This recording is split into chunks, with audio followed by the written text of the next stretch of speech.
Hello hi friends, ఈరోజు అయితే ఒరిస్సాలో మా సార్ వాళ్ళ పొలం దగ్గరికి వచ్చాం. ఇక్కడైతే మనం ఎప్పుడు కూడా బంగాళదుంపలు తెచ్చుకొని వండుకుంటాం, కానీ ఎప్పుడు కూడా చెట్టు భూమిలో ఉన్న కాయలు తీయడం చూడలేదు కదా. ఇదిగోండి ఆ చెట్టు ఎలా ఉంటుంది ఏంటనేది చూపిస్తున్నాం. ఇది చెట్టు ఫ్రెండ్స్, ఇదిగోండి ఇది చెట్టు మొక్క. దానికి ఉన్నవి ఇది ఊడిపోయింది, ఇదొకటి ఇది ఊడిపోయింది. ఇదిగో ఫ్రెండ్స్, చెట్టును అంతుండగా తీద్దామండి. మన తర్వాతే వాయిస్ అవ్వచ్చు.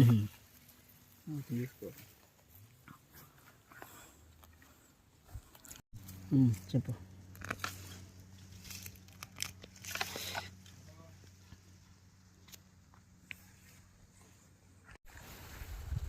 బంగాళదుంప చెట్టుకుంటుండగా చూడండి ఫ్రెండ్స్,